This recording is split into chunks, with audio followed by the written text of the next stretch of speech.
পিছে পাগল ছিল, সব এর পিছে ঘুরতো। এখন দেখ মায়ের বিয়েটা করে কেডায়। কাকা যেহেতু বাবু ভাই বউটা সাইরে দিয়েছে, বাবু ভাইয়ের বউটারে আমি বিয়াটা করতাম। দূর আলার করে আলা, এমনি তো তোর বউ গেছে গা, আবার আমার বলে টানানি করস।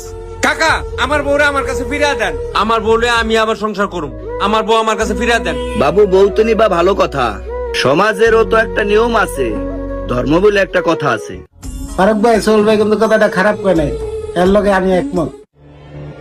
হন, জি কাকা, আমি আবার হিল্লের কথা বলে তুই আর লাদ দিয়ে উঠিস না, চুপ থাকি। আপনি যেটা কইবেন সেইটাই। ও কথাটা কিন্তু একবারে সবাই খারাপ কয় নাই। সমাজের নিয়ম আবার সরাসরি সবই আমাদের মানতে হবে। যেহেতু ছাইরে দিছে, এখানে তো একটা নিয়ম আছে, আগে হিল্লে বিয়া দিয়া তারপরে পুনরায় সংসার করতে হবে, মিনিমাম 3 মাস 13 দিন। তো এই বিষয়ে তোমাদের মতামত কি? কথা তো ঠিকই কইলা, তো আমার জানা মতো তো